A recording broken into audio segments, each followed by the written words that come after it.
ওই জাহান্নামের আগুন কিন্তু আমি সহ্য করতে পারবো না আল্লাহ। শেষ নবীর উম্মতের দিকে জাহান্নামগুলো ধাওয়ায়া ধাওয়ায়া আসবে। এক একটা জাহান্নামের পিছনে 70,000 শিকল লাগাইবে। 70,000 শিকল লাগাইয়া এক একটা শিকলের পিছনে 70,000 ফেরেশতা লাগাইয়া জাহান্নামকে পিছনের দিকে টানবে। তারপরেও জাহান্নামকে নিতে পারবে না। আল্লাহ পাক রব্বুল আলামিন তখন একটু পানি মারবেন। বিশ্বনবী সাল্লাল্লাহু আলাইহি ওয়াসাল্লাম সিজদার মধ্যে পড়ে বলবেন, আল্লাহ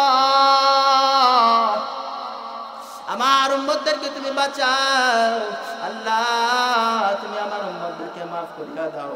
এত পরিমাণ সে কান্না করবে। এই কান্না করার পরে আল্লাহ পাক রব্বুল আলামিন একটু পানি নেবেন। পানি নিয়ে জাহান্নামের মধ্যে মেরে দিবেন।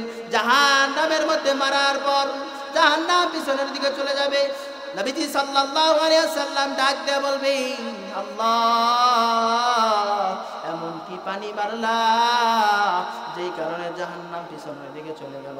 আল্লাহ এটা কি হাউজে কাউসারের পানি নাকি জমজমের পানি মেরেছো? একই পানি মারলা যে জাহান্নাম পিছনের দিকে চলে গেলেন? আল্লাহ ডাক দেবে, নবী আমার এটা হাউজে কাউসারের পানি নয়, এটা জাহান্নামের পানিও নয়। আল্লাহ বলবেন, এটা হলো আমার বান্দার চোখের পানি। যেই বান্দা দুনিয়ার মধ্যে বসে চোখের পানি সারিয়া সারিয়া আমি আল্লাহর কাছে কান্না করে ক্ষমা চাইছে, ওই চোখের পানি আজকে মারার কেন জাহান্নাম পিছনের দিকে চলে গেছে। তাহলে বুঝেন কি পরিমাণ চোখের পানির পাওয়া। আপনি আমি কিন্তু বিদায় নিয়ে দুনিয়া থেকে চলে যাব। এখনো বলতে চাই আল্লাহর ইবাদত করেন, আল্লাহর কাছে তওবা করেন, আল্লাহ আপনি আমাকে ক্ষমা করে দেন, মাফ করে দেন, আর জিন্দেগিতেও কোনোদিন গুনাহ করব না।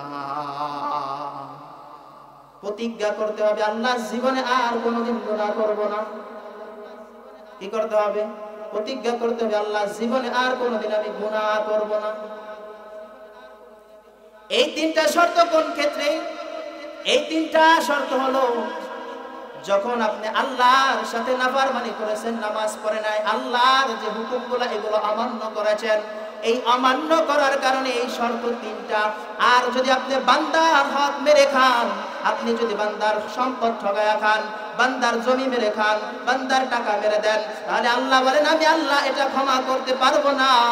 যতক্ষণ পর্যন্ত তুমি আর ওই বান্দার কাছে ক্ষমা না চাবা, ততক্ষণ পর্যন্ত আমি আল্লাহ ক্ষমা করতে পারবো না। আমি আল্লাহর সাথে নাফরমানি করেছো, গুনাহ করেছো,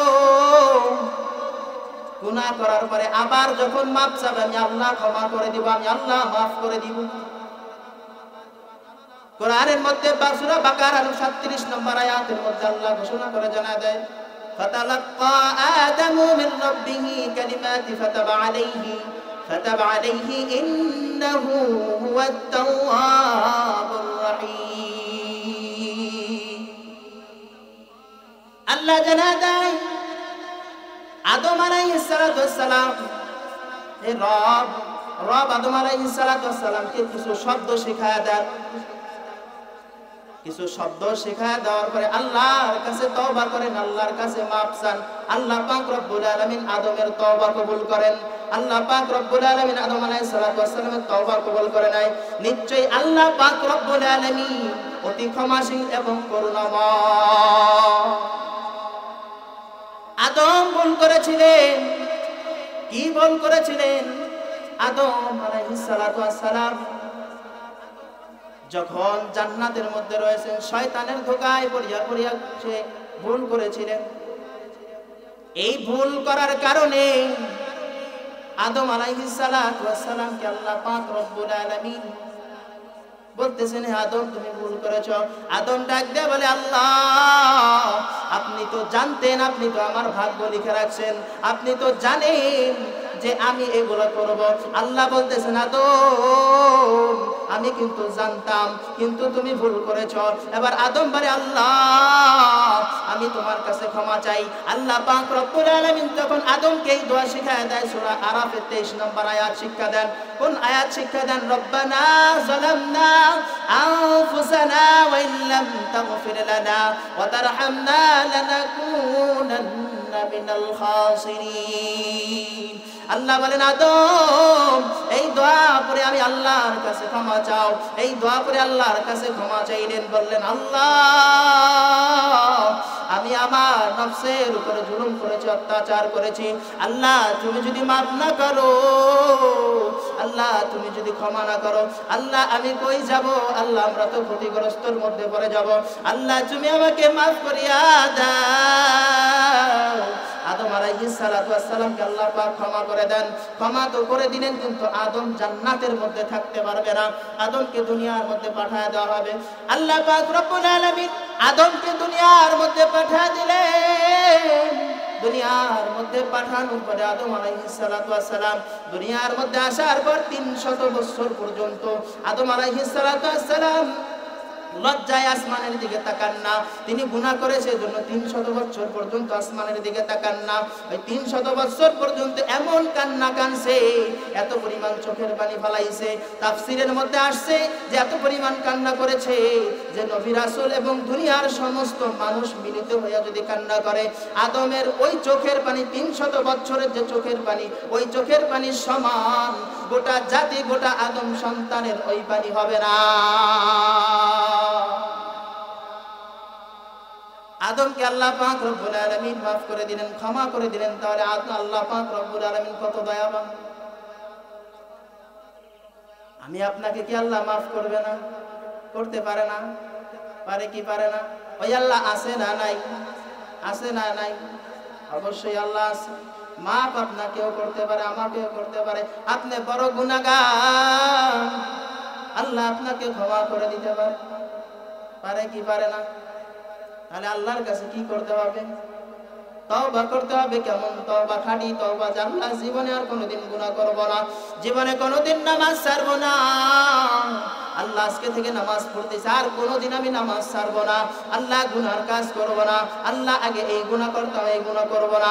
খাঁটি ভাবে তওবা করে আল্লাহর ইবাদতের মধ্যে মনোযোগ লাগায় দিতে হবে। আল্লাহর ইবাদতের মধ্যে মন লাগায় দিতে হবে। ইসলামিক মোতাবেক জীবন পরিচালনা করতে হবে। ইসলামিক মোতাবেক জীবন পরিচালনা করা দরকার আছে না নাই? আছে না নাই? যদি দুনিয়ার মধ্যে আমরা বেঁচে থাকতে পারবো না, পারবো নাকি? একদিন কিন্তু দুনিয়া থেকে চলে যেতে হবে, হবে না? তখন আপনি আল্লাহর কাছে কি জবাব দিবেন? জবাব আছে? জবাব নাই। কবরের মধ্যে যখন প্রশ্ন করবে জবাব দিতে পারবেন না। কি করবেন ওই দিন? আল্লাহকে কি জবাব দিবেন?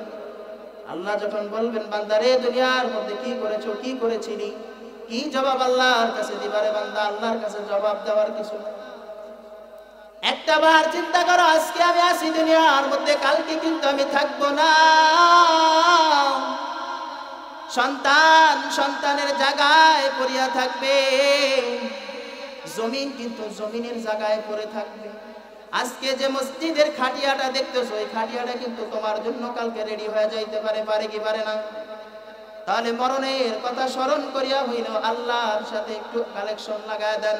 আল্লাহ বললেন বান্দা সম্পর্ক করবি আমার সাথে, কালেকশন লাগাইবি আমার সাথে, কিন্তু তা না লাগাইয়া তুমি দুনিয়ার মানুষের সাথে কালেকশন বেশি বেশি লাগাও, আর আমি আল্লাহকে ভুলে যাও।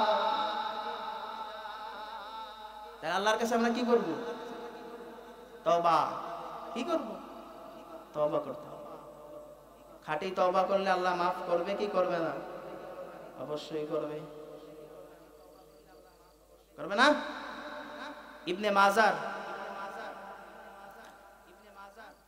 4250 নম্বর হাদিসের মধ্যে রাসূলুল্লাহ সাল্লাল্লাহু আলাইহি ওয়াসাল্লাম বলেন, আত-তাইবু মিনাজ যামবি কামান লা যামবা লাহু। রাসূল জানায় দেন যে বান্দা যখন আল্লাহর কাছে তওবা করে, আল্লাহর কাছে তওবা করার পরে রাসূল বলতেছেন বান্দা এমন ভাবে হয়ে যাও যে জীবনে বান্দার কোনোদিন গুনাহ ছিল না, নিষ্পাপ হয়ে যাও। এমন ভাবে হয়ে যায় আল্লাহর কাছে তুমি তওবা করেছো, তওবা করার পরে রাসূল বলতেছেন মানুষ নিষ্পাপ হয়ে যায়, মনে হয় তার কোনো গুনাহই ছিল না, তার জিন্দেগিতে কোনো গুনাহই ছিল না। এমন হয়ে যায় রাসূল জানায় দিলেন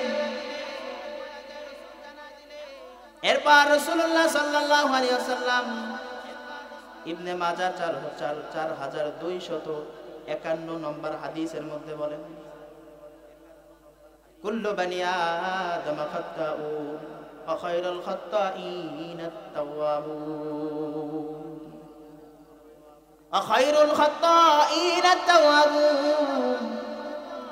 রাসূলুল্লাহ সাল্লাল্লাহু আলাইহি ওয়াসাল্লাম হাদিসের মধ্যে জানা দিলেন, আদম সন্তানের মধ্যে গুনাহ করে না, আদম সন্তানের মধ্যে গুনাহ করে নাই এমন নাই।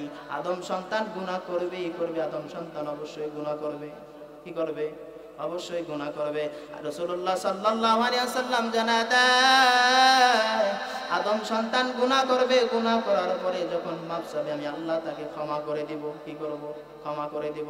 যেই বান্দা গুনাহ করার পরে তওবা করে সে হলো উত্তম। ভাই আদম সন্তানের মধ্যে যারা গুনাহ করলো না তারা তো ভালোই, আর যারা গুনাহ করার পরে আল্লাহর কাছে মাফ চায়, আল্লাহ বলেন এই বান্দা আমার কাছে আরো প্রিয় হয়ে যায়, এই বান্দাকে আমি আল্লাহ আরো প্রিয় বানায় আনি। কারণ গুনাহ করে না কিন্তু গুনাহ করেছে, আমি আল্লাহর কাছে ক্ষমা চাইছি, আমি আল্লাহ ক্ষমা করে দিই, এই বান্দা আমার কাছে বড় প্রিয় হয়ে যায়। কি হয়ে যায়? আল্লাহর কাছে বড় প্রিয় হয়ে যায়। দুনিয়ার জমিনের মধ্যে আসো, দুনিয়ার জমিনটা কেমন জানো না রে বান্দা? তুমি কি মনে করছো দুনিয়ার মধ্যে যা কিছু দেখো এগুলো সব তোমার? সন্তান তোমার, সম্পদ তোমার, টাকা তোমার বান্দা? না না। ঈসা আলাইহিস সালাতু ওয়াস সালাম কোন এক জায়গায় সফরে যাচ্ছিলেন। সফর করতে যাওয়ার পরে যখন রাস্তা চলতেছে তখন একজন সঙ্গীর সাথে দেখা হয়। একজন সঙ্গী পেয়ে যায়, সঙ্গীটাকে নিয়ে নেয়। সঙ্গীটাকে নেওয়ার পর তারা যখন সফর করতেছেন, সফর করতে করতে হঠাৎ এক জায়গায় রেস্ট নিতেছে, বিরত নেওয়ার জন্য বসতেন। বসার পরে ঈসা আলাইহিস সালাতু ওয়াস সালামের কাছে 3টা রুটি ছিলেন। কয়টা বলেন? জোরে কোন কয়টা? 3টা খাবার রুটি ছিল। দুইজনে 2টা রুটি খায়। 2টা রুটি খাওয়ার পরে আরেকটা রুটি রাইখা ওই ঈসা আলাইহিস সালাতু ওয়াস সালাম নদীর পাশে পানি পান করতে যায়। এসে দেখে যে রুটি আরেকটা নাই। সঙ্গীর কাছে জিজ্ঞাসা করে, এখানে রুটিটা কই, তুমি জানো নি? কয় আমি জানি না, রুটিটা কোন জায়গায় গেছে আমি জানি না, আমার জানা নাই। যখন এই কথা জানায় দিলেন, জানায় দেওয়ার পরে তারা সামনের দিকে আগায়া যায়। সামনের দিকে যাইতে যাইতে দেখে 3টা হরিণ যায়। একটা হরিণ ছিল মা আর 2টা ছিল বাচ্চা। কয়টা? 2টা বাচ্চা। ঈসা আলাইহিস সালাতু ওয়াস সালাম একটা বাচ্চাকে ডাক দিলেন, ধরে আয় না। তারপরে জবাই কইরা তারা ওইটা ভুনা কইরা রান্না কইরা খাইলেন। খাওয়ার পরে হাড়গুলো সব এক জায়গা কইরা বললেন, আল্লাহর আদেশে, আল্লাহর নির্দেশে তুমি জীবিত হয়ে যাও। জীবিত হয়ে হরিণ দৌড়ায়া চলে যায়। এবার ঈসা আলাইহিস সালাতু ওয়াস সালাম ডাক দিয়ে বলেন, হে সঙ্গী আমার, শুনিয়া নাও যে আল্লাহর কুদরত দেখেছো, আল্লাহর কুদরতের কসম, তুমি যে চোখ থেকে আল্লাহর কুদরত দেখেছো, আমি তোমার কাছে জানতে চাই ওই রুটিটা কে নিয়েছিল? ওই বান্দা আবার বলে, আমি জানি না, আমার জানা নাই, ওই রুটিটা কে নিয়েছে আমি জানি না। এই কথা জানা দেওয়ার পরে ঈসা আলাইহিস সালাতু ওয়াস সালাম তাকে নিয়ে আরো সামনের দিকে আগাইলেন। সামনের দিকে আগানোর পরে সামনের দিকে যখন যায়, বালি মরুভূমির মধ্যে বালির স্তূপ বানাইয়া, বালির স্তূপ বানানোর পরে তারপরে ওইখানে স্তূপ বানাইয়া ঈসা আলাইহিস সালাতু ওয়াস সালাম বলতেছেন, আল্লাহর নির্দেশে, আল্লাহর আদেশে বালু স্বর্ণ হয়ে যাও। কি হয়ে যাও? স্বর্ণ হয়ে গেলেন। 3টা ভাগ করলেন। 3টা ভাগ করার পরে বললেন, 1 ভাগ আমার আর 1 ভাগ তোমার। বলে আর 1 ভাগ কার? বলতেছেন আর 1 ভাগ হলো যে রুটিওয়ালা রুটি নিয়েছে, ওই রুটিওয়ালার 1 ভাগ। ওই আল্লাহর বান্দা ওই সঙ্গী ডাক দিয়া বলতেছেন, রুটিটা নিয়েছি আমি। কয় কে নিয়েছে? কয় আমি নিয়েছি। এই কথা বলার পরে সব স্বর্ণ তাকে যে ঈসা আলাইহিস সালাতু ওয়াস সালাম তাকে ছাড়িয়া চলিয়া যায়। ঈসা আলাইহিস সালাতু ওয়াস সালাম ছাইরা চইলা যাওয়ার পরে তার পিছনে 2জন লোক আসছে। আসার পরে বলতেছেন, স্বর্ণ কি তোমরা 2জন তুমি একা ভোগ করবা? না না, আমরা 3 জনে ভাগ কইরা নি। এখন কি করা যায়? তারা ফোন দিয়ে আটলেন যে ওকে খুন কইরা আমরা 2জন সব স্বর্ণ নিয়ে যাব। প্রস্তাব দিলেন, তিনজনে ভাগ করে নিচ্ছে, রাজি হয়ে গেল। আচ্ছা ঠিক আছে, বলে তোমরা একজন যাও বাজার থেকে খাবার নিয়ে আসো। একজনকে, তাদের মধ্য থেকে একজনকে বাজারের মধ্যে পাঠায় দেয়। বাজারের মধ্যে যখন পাঠায় দিলে খাবার আনার জন্য, যেই বান্দা দুইজন মরুভূমির মধ্যে রয়েছে, তারা চিন্তা করতেছি যখন ও আসবে ওকে খুন কইরা সকল স্বর্ণ আমরা দুইজনে নিয়ে নিব। আর যে বাজারের মধ্যে খাবার আনতে গেছে ও প্ল্যান করতেছেন, আমি খাবারের মধ্যে বিষ মিশায় দিব, বিষ মিশায় দেওয়া দুজনকে মেরে ফেলবো, তারপর সব স্বর্ণের মালিক আমি একা হয়ে যাব। কিসের জন্য ভাগ করব? ভাগ করার কোনো দরকার নাই। এদিকে এরাও প্ল্যান করছে আমরা ওকে মেরে ফেলবো, এদিকে ও প্ল্যান করছে খাবারের মধ্যে বিষ মিশাই দেব। যখন প্ল্যান প্রোগ্রাম হয়ে গেল, এরবার যখন খাবার নিয়ে আসলেন, ও তো খাবারের মধ্যে বিষ মিশাই নিয়ে আসছে। খাবারের মধ্যে যখন বিষ মিশাই নিয়ে আসলো, আসার পরে ওই দুইজন ধইরা ওকে খুন করে ফেললেন।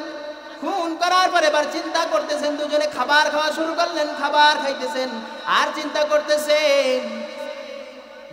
দুজনের মনে মনে চিন্তা করতেছেন আমি ওকে খুন করব, ও চিন্তা করতেছে আমি ওকে খুন করব, স্বর্ণ আমি একা নিব। দুইজনের মধ্যে একই চিন্তা। যখন দুইজনে খাবার খাইতেছে, আল্লাহ বলেন তোরা স্বর্ণ নিবি, নেওয়া হইতেছে তোদেরকে। বিষের খাবার খাইয়া কিছুক্ষণের মধ্যে বিষাক্রান্ত হইয়া ওই দুইজন জায়গার মধ্যে মরে যায়। তিনটা লাশই জায়গার মধ্যে পড়ে রয়েছে, স্বর্ণর জায়গায় পড়ে রয়েছে। কিছুদিন পর ঈসা আলাইহিস সালাম ওই রাস্তা দিয়ে যখন যায়, তখন বলে দেখেন এই দুনিয়ার মোহমায় পড়েছে। দুনিয়ার মোহমায় পড়ার কারণে আজকে লাশের জায়গায় স্বর্ণর জায়গায় পড়ে রয়েছে। স্বর্ণ কেউ নিতে পারে না, তিনটা লাশ পড়ে রয়েছে, স্বর্ণ এখানে পড়ে রয়েছে। এজন্য বলতে চাই মুসলমান, দুনিয়ার মধ্যে তুমি সম্পদের পিছনে পড়ে গেলা, দুনিয়ার মধ্যে তুমি টাকার পিছনে পড়ে গেলা, দুনিয়ার মধ্যে তুমি সন্তানের মায়ায় পড়িয়া গেলা। এ দুনিয়ার মানুষ চিন্তা করিয়া দেখো, স্বর্ণ যেভাবে পড়ে রয়েছে ওইভাবে তোমার সম্পদ পড়ে রবে, ওইভাবে তোমার টাকা পড়ে রবে, ওইভাবে সবকিছু পড়ে রবে, কিন্তু দুনিয়ার মধ্যে আর তুমি থাকবা না।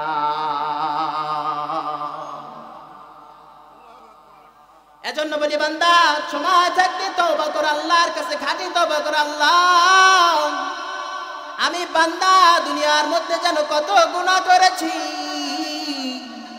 গুনার কারণে আমার চক্ষু নাপাক হয়ে গেছে, গুনার কারণে আমার হাত নাপাক, গুনার কারণে আমার কান নাপাক। কারণ কান কিভাবে নাপাকে? কান থেকে গান শোনো, জবান থেকে আর ফায়সা কথা বলো, হাত থেকে গুনার কাজ করো, পাও দিয়া হাইটা হাইটা গুনার কাজ করো। আল্লাহকে বলবে আল্লাহ সব কিছু আমার নাপাক মালিক, তুমি যদি আমাকে মাফ না করো, আল্লাহ ক্ষমা করে নেওয়ালা দুনিয়ায় আর কেউ নাই রে মালিক। এজন্য জানা দিয়ে মুসলমান তাহাজ্জুদের মধ্যে দাঁড়াইয়া, রাত্র যখন গভীর হয়ে যায়, দুনিয়ার সমস্ত মানুষ কিন্তু ঘুমায় থাকে, আমার আল্লাহ প্রথম আসমানের মধ্যে আসিয়া যায়, প্রথম আসমানের মধ্যে আসিয়া ডাকে আর বলে বান্দারে কে আসো আমার কাছে ক্ষমা চাও, আমি আল্লাহ তোমাকে ক্ষমা করে দিব রে বান্দা। আল্লাহ ডাকিয়া ডাকিয়া বলে, কিন্তু আমাদের কোনো হুঁশ থাকে না।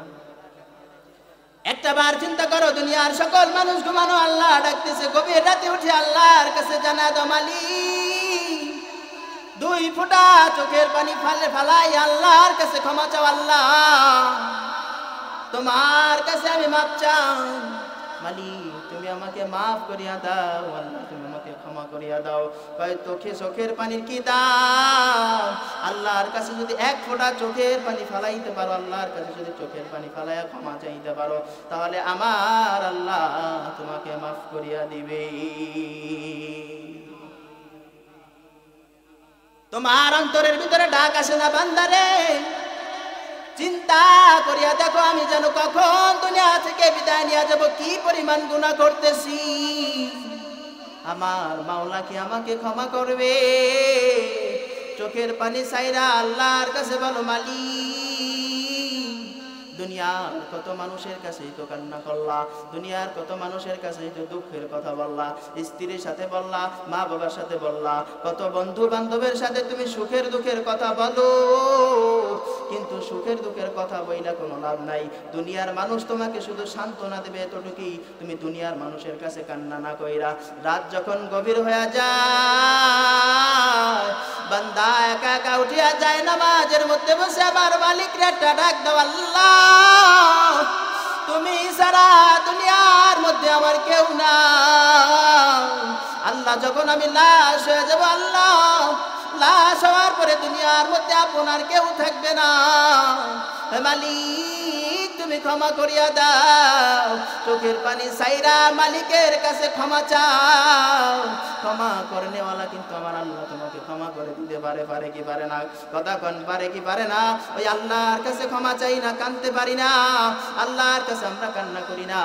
কি পরিমাণ গুনাহ করতেছি, দিনের পরে দিন আমরা গুনাহ করে যাইতেছি, তারপর আল্লাহ আমাদের রিজিক বন্ধ করে না, আল্লাহ আমাকে না খাওয়াইয়া রাখে না। কোন জায়গায় শুনছেন আল্লাহ পাক রব্বুল আলামিন না খাওয়াইয়া মেরে ফেলছে? শুনছেন নাকি? শুনেন না। এজন্য বলি বান্দা খাঁটি তওবা করব আল্লাহর কাছে, আল্লাহ আজকের পর থেকে জীবনে কোনোদিন গুনাহ করব না। আল্লাহ নামাজ পড়তাম না, নামাজ আর ছাড়বো না। মা বোনরা আজকে থেকে বলবেন, আল্লাহ আমি বেপরদায় চলতাম, আমি আর বেপরদায় চলবো না।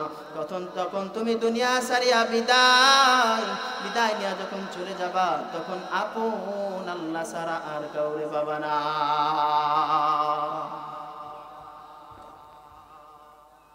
আল্লাহ পাক রব্বুল আলামিন তোমাকে মাফ করে দিবেন, আল্লাহ ঘোষণা দিয়ে জানাইলেন। কে জানাইলেন? কিন্তু করতে হবে কি? তওবা। কেমন তওবা? কথা কয় না, খাঁটি তওবা। মানে খাঁটি তওবা কেমন তওবা? জীবনে আর গুনাহ, এই গুনাহ করতাম জীবনে আর করব না, ছেড়ে দিব, এটাকে বলে খাঁটি তওবা। এটা কি বলে? খাঁটি তওবা। রাসূলুল্লাহ সাল্লাল্লাহু আলাইহি ওয়াসাল্লাম হাদিস শরীফের মধ্যে জানায় দেন, ইবনে মাজাহ 4253 নম্বর হাদিসের মধ্যে জানায় দেয়, ইন্নাল্লাহ আযজা ওয়া জাল্লা লা ইয়াকবালু তাওবাতি আবদি। জানায় দিতেছেন যে বান্দা দুনিয়ার মধ্যে যখন কণ্ঠাগত অবস্থায় হয়ে যায়, মানে জীবন আপনার যখন মৃত্যু সজ্জায় আপনি শায়িত, মরার 1 সেকেন্ড আগেও যদি আপনি তওবা করেন, আল্লাহ বলেন, রাসূলুল্লাহ সাল্লাল্লাহু আলাইহি ওয়াসাল্লাম জানায় দেয় যে আমি আল্লাহ ওই তওবা কবুল করে নিব।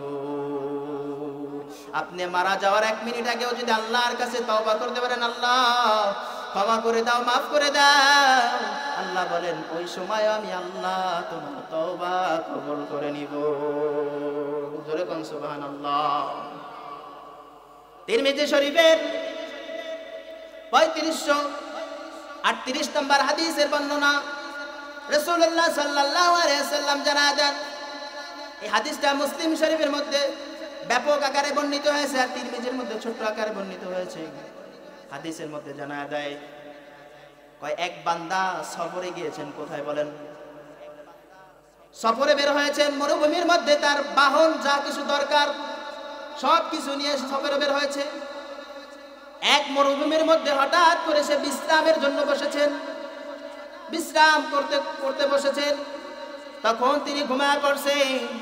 ঘুমায়া পড়ার পরে উঠা দেখে তার উট আর ওই জায়গার মধ্যে নেই, তার বাহন নাই, খাবার দাবার কিছু নাই। বান্দা ওইটা পাগল পারা হয়ে গেছে, আহারে আমার বাহন কোথায়? এই মরুভূমির মধ্যে যদি বাহন আমি খুঁজে না পাই, কেমনে আমি যাব? আমি কোনো দিক যাইতে পারবো না, আমি এখানে মৃত্যুবরণ করবো। আবার ওই বান্দাই চিন্তা করে বলে, এদিকেও যাওয়ার দরকার নাই, ওদিকেও যাওয়ার দরকার নাই, আমি এইখানেই বসে থাকি। ওই বান্দা ওইখানে বসে থাকতে থাকতে আবার ঘুমায়া যায়। আবার যখন ঘুমায়া যায়, ঘুমায়া যাওয়ার পরে আবার যখন ঘুম থেকে জাগ্রত হয়, ঘুম থেকে জাগ্রত হওয়ার পরে দেখে উট আইসা বাহন টাহন সব সামনে আইসা হাজির হয়ে গেছে। কি হয়ে গেছে? হাজির হয়ে গেছে। এবার ওই বান্দা ডাক দেয়া বলে, এমন খুশি হয়েছে বাহন পাওয়ার পরে, এমন পাগল পারা হয়ে গেছে, এমন খুশি হয়ে গেছে, খুশির ঠেলায় ওই বান্দা বলে ফেলেছে, তুমি আমার বান্দা, আমি তোমার রব। খুশিতে কি বলছেন বলেন? খুশিতে বলছেন আমি তোমার রব, তুমি আমার বান্দা। মানে খুশির জ্বালায় কথা উল্টাইয়া ফলাইছে।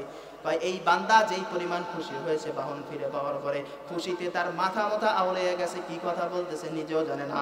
কয় আল্লাহ পাক রব্বুল আলামিন যখন বান্দা আল্লাহর কাছে তওবা করে, যখন বলে মালিক দুনিয়ার মধ্যে বড় গুনাহগার বান্দা আমি, হে আল্লাহ তুমি আমাকে ক্ষমা করে দাও। রাসূলুল্লাহ সাল্লাল্লাহু আলাইহি ওয়াসাল্লাম বলতেছেন ওই বাহন পাওয়ার পরে বান্দা যেই পরিমাণ খুশি হয় তার থেকেও বেশি খুশি হয় যখন কোন বান্দা আল্লাহর কাছে নিজের গুনাহ স্বীকার করে তওবা করে, তার থেকেও বেশি খুশি হয়ে যায়। আল্লাহ বলতেছেন অপর এক হাদিসের মধ্যে বলতেছেন, তিরমিজি শরীফের 3548 নম্বর হাদিসের মধ্যে বলেন, হে বান্দা শুনিয়া নাও, দুনিয়ার মধ্যে যদি তোমার গুনাহ আসমান পরিমাণ মেঘমালা পরিমাণ যদি হয়ে যায়, মেঘমালা পরিমাণ আসমান পরিমাণ যদি গুনাহ হয়ে যায়, তারপরে যদি তুমি আমার কাছে ক্ষমা চাও, আমার কাছে মাফ চাও, আমি আল্লাহ মাফ করে দিব, কোনো পরোয়া করব না। ভাই বান্দা এর থেকেও যদি বেশি গুনাহ হয়, যদি এর থেকেও বেশি গুনাহ করো, যেই গুনার কোনো কুল কিনারা নাই, এত পরিমাণ গুনাহ যদি তুমি করো, সেই গুনাহ আমার কাছে যদি ক্ষমা চাও, আমি আল্লাহ ক্ষমা করে দিব। আল্লাহ আবার বলতেছেন কোন আদম সন্তান যদি পৃথিবী পরিমাণ গুনাহ করে, পৃথিবী পরিপূর্ণ হয়ে গেছে গুনায়, বা এত পরিমাণ যদি গুনাহ করে, তারপরে আমি আল্লাহ গুনাহ ক্ষমা করে দিই, আমি কোনো পরোয়া করি না। কিন্তু আমি আল্লাহ একটা গুনাহ ক্ষমা করি না, সেটা হলো শিরিকের গুনাহ। কারণ আমি আল্লাহর সাথে যদি কেউ শিরিক করে, তাহলে এই শিরিকের গুনাহ আমি আল্লাহ কোনোদিন ক্ষমা করি না। আর যত পরিমাণ গুনাহ করবেন, যেই পরিমাণ গুনাহ করবেন, আল্লাহর কাছে দাঁড়াইয়া যদি বলেন মালিক ক্ষমা করে দাও, আল্লাহ বলেন বান্দা আমি তখনও তোমাকে ক্ষমা করে দিব, কোনো পরোয়া আমি করব না। সুবহানাল্লাহ বলেন। তাহলে কি দয়াবান মালিক, যে আল্লাহ 99% মায়া নিজের কাছে রাইখা দিলেন, আর 1% মায়া এই দুনিয়ার মধ্যে রাখছেন। তারপর আপনি চিন্তা করেন এত পরিমাণ গুনাহ আল্লাহ রেখেছে, আর এত পরিমাণ গুনাহ করার পরে আল্লাহর কাছে আপনি মাফ চাওয়ার পরে আল্লাহ মাফ করে দেয়। কিভাবে আল্লাহ মাফ করে দেয়? কারণ আল্লাহ বলেন বান্দা আমি তো বলেছি আমি তো দয়াবান, আমি হলাম 99% মায়া রেখে দিয়েছি। আমি আল্লাহর এত দয়া, আমি আল্লাহর যদি দয়া না থাকতো বান্দারে তুই এত পরিমাণ নাফরমানি করো, আমি তোকে গজব দিয়ে শেষ করে ফেলতাম। আমাদের শেষ নবীর উম্মত কে ছিল? শেষ নবীর উম্মতকে গজব দিয়ে আল্লাহ কখনো শেষ করবেন না। কারণ কি জানুনি? তার কারণ হলো নবীজি সাল্লাল্লাহু আলাইহি সাল্লাম দোয়া করেছেন, আল্লাহ আমার উম্মতদেরকে কোনোদিন তুমি একসাথে গজব দিয়ে শেষ করে ফেলো না, একসাথে গজব দিয়ে কোনোদিন শেষ করো। শুনিয়া নাও, আমি যখন দুনিয়া থেকে বিদায় নিয়ে চলিয়া যাব, দুনিয়া থেকে আমি যখন মারা যাব, বিদায় নিয়ে চলিয়া যাব, আমি জানি আমার আল্লাহ আমাকে ছাড় দিবে না। তখন তোমরা কি করবা জানুনি? জীবনে এত পরিমাণ গুনাহ আমি করেছি যে আমি তো মনে করছি আল্লাহ তুমি ক্ষমা করবা না, আল্লাহ তুমি মাফ করবা না, তুমি আমাকে আযাবের মধ্যে গ্রেফতার করবা। আল্লাহ তোমার ভয়ে আমি এই কাজ করেছি। আল্লাহ পাক রব্বুল আলামিন ডাক দে বলে বান্দারে আমি আল্লাহর ভয়ে তুই এই কাজ করেছো, যাও যাও আমি তোকে ক্ষমা করে দিলাম। একটু শিক্ষা নেন এই ঘটনার মাধ্যমে, সে যে কাজ করেছে এই কাজটা হলো শিরকি কুফরি। তারপরে আল্লাহ পাক রব্বুল আলামিন তাকে মাফ করে দিলেন, ক্ষমা করে দিলেন। কেন জানোনি? তার কারণ হলো আল্লাহ পাক রব্বুল আলামিন মাফ করে দিয়েছেন। সে যে গুনাহ করেছে, লাস্টে মরণের আগে সে অনুশোচনা করেছে, আমি এত পরিমাণ গুনাহ করেছি, অনুতপ্ত হয়েছে, অনুশোচনা করেছে। অনুশোচনা অনুতপ্তর কারণে আল্লাহ পাক রব্বুল আলামিন তাকে মাফ করে দিয়েছেন। এই অনুশোচনা যতক্ষণ পর্যন্ত আপনার মধ্যে না থাকবে, যতক্ষণ পর্যন্ত আপনি গুনাহ করেছেন অনুশোচনা না করতে পারবেন, যতক্ষণ পর্যন্ত আল্লাহর কাছে না বলতে পারবেন আল্লাহ আমি অনুতপ্ত, এত পরিমাণ গুনাহ করেছি মালিক তুমি আমাকে মাফ করে দাও। আল্লাহ কবরের জিন্দেগিতে যখন কখন আমাকে ডাক দিয়ে নিয়ে যাও মালিক, ওই জাহান্নামের আগুন কিন্তু আমি সহ্য করতে পারবো না। আল্লাহ শেষ নবীর উম্মতের দিকে জাহান্নামগুলো ধাওয়ায়া ধাওয়ায়া আসবে, এক একটা জাহান্নামের পিছনে 70,000 শিকল লাগাইবে। 70,000 শিকল লাগাইয়া এক একটা শিকলের পিছনে 70,000 ফেরেশতা লাগাইয়া জাহান্নামকে পিছনের দিকে টানবে। তারপরেও জাহান্নামকে নিতে পারবে না। আল্লাহ পাক রব্বুল আলামিন তখন একটু পানি মারবেন। বিশ্বনবী সাল্লাল্লাহু আলাইহি ওয়াসাল্লাম সিজদার মধ্যে পড়ে বলবেন, আল্লাহ আমার উম্মতদেরকে তুমি বাঁচাও, আল্লাহ তুমি আমার উম্মতদেরকে মাফ করিয়া দাও। এত পরিমাণ সে কান্না করবে। এই কান্না করার পরে আল্লাহ পাক রব্বুল আলামিন একটু পানি নেবেন, পানি নিয়ে জাহান্নামের মধ্যে মেরে দিবেন।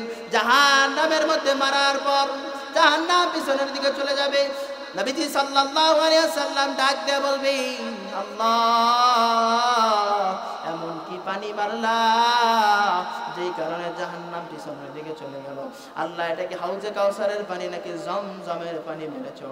একই পানি মারলা যে জাহান্নাম পিছনের দিকে চলে গেলেন। আল্লাহ ডাক দিয়ে বলবেন, নবী আমার এটা হাউজে কাউসারের পানি নয়, এটা জাহান্নামের পানিও নয়। আল্লাহ বলবেন, এটা হলো আমার বান্দার চোখের পানি। যেই বান্দা দুনিয়ার মধ্যে বসে চোখের পানি সারিয়া সারিয়া আমি আল্লাহর কাছে কান্না করে ক্ষমা চাইছে, ওই চোখের পানি আজকে মারার কারণে জাহান্নাম পিছনের দিকে চলে গেছে। তাহলে বুঝেন কি পরিমাণ চোখের পানির পাওয়া। আপনি আমি কিন্তু বিদায় নিয়ে দুনিয়া থেকে চলে যাব। এখনো বলতে চাই আল্লাহর ইবাদত করেন, আল্লাহর কাছে তওবা করেন, আল্লাহ আপনি আমাকে ক্ষমা করে দেন, মাফ করে দেন, আর জিন্দেগিতেও কোনোদিন গুনাহ করব না। করা যাবে তওবা? আল্লাহর কাছে মাফ পাওয়ার উপায় কি? তওবা। তাহলে আমরা এই যে মাহফিল, দিনের মাহফিলের মাধ্যমে যদি আমরা আলোচনা না শুনি, আলোচনা না বুঝি, শুধরাইতে না পারি, ইবাদত না করতে পারি, তাহলে তাবারক খাওয়ার জন্য আসছেন? হ্যাঁ, বড় হুজুর কি তাবারক? তাবারক যদি না হইতো তাহলে মাহফিলে মানুষ পাওয়া যাইতো না। আরো মাহফিলে যখন আপনি তাবারকের এলান দিবেন তখন কি লোকের অভাব নাই? হ্যাঁ, এটা করা যাবে? আমরা খাবারের জন্য আসছি, খাওয়ার জন্য আসছি, জোরে বলেন। কিসের জন্য আসছি? কারে পাওয়ার জন্য? আল্লাহকে পাইতে হইলে আল্লাহর কাজ করবেন, করতে হবে, করবেন। আজ থেকে 5 ওয়াক্ত নামাজ পড়ব, 8টা জায়গায় দেন তো কে কে পারবেন? আল্লাহু আকবার বলেন ইনশাআল্লাহ। আল্লাহ কবুল করুক সকলকে। আমরা 5 ওয়াক্ত নামাজ, আপনামান 5 ওয়াক্ত নামাজ করব ইনশাআল্লাহ, ইবাদত করব ইনশাআল্লাহ। পাক রব্বুল আলামিন আমাদের সকলকে করার মতো তৌফিক দান করুক। সকলে বলেন আমিন। ওয়া আখির দাওয়ানা আলহামদুলিল্লাহি রাব্বিল আলামিন।